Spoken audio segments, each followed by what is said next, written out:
สวัสดีค่ะวันนี้ก็ได้มีโอกาสมาตึกแหค่ะพี่น้องตอนนี้ยังไม่ได้ตึกยายเฟิร์นมานำทีมงานตึกแหค่ะพี่น้องหวยก็หก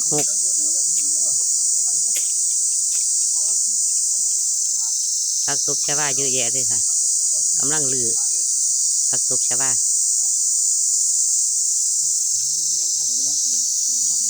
เต็มคล้องเลยค่ะพี่น้องว่าจะได้ทำการตึกแหกับลือผักตบออกประมาณ2 ชั่วโมงค่ะพี่น้อง2 ชั่วโมงก็จะเสร็จ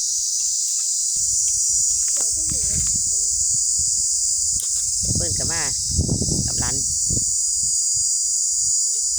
มากินข้าวปลาจ้ะพี่น้องมากินข้าวปลามานำพวกตึกแหมานำทีมงานตึกแหคือเก่าเลยครับพี่น้องน้ำฟังหวยกันหกในหวยกับหกฟังหวยกับหกพี่น้องวันนี้ก็สามารถคิดว่าน้ำก่อนประมาณ10 กว่าคน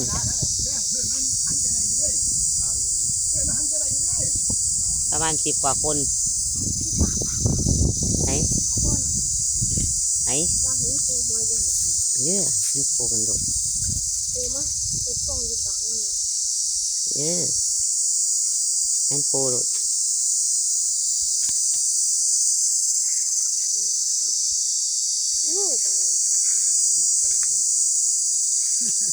ผู้เฒ่าซอยกันลือ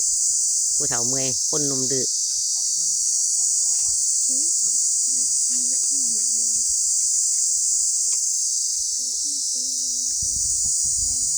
บรรยากาศโดยประมาณตอนนี้รอบสระ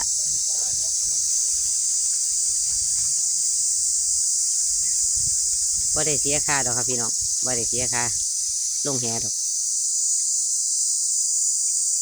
งานนี้ไม่ใช่งานเพื่อการกุศลงานฟรี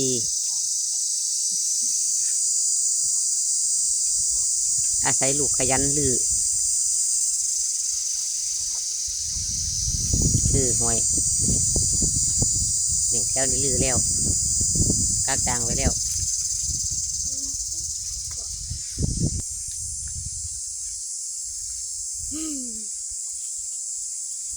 มากับร้านนางเฝ้าจึงฟังหวยแล้วครับพี่น้อง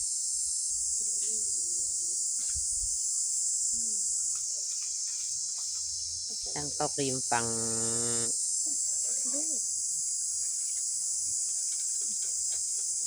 ทางพุ่นกับนี่คน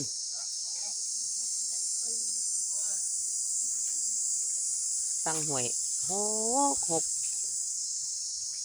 หกไรแต่ว่าก็เย็นดีครับอยู่จ้ะบรรยากาศดีเย็นดีค่ะ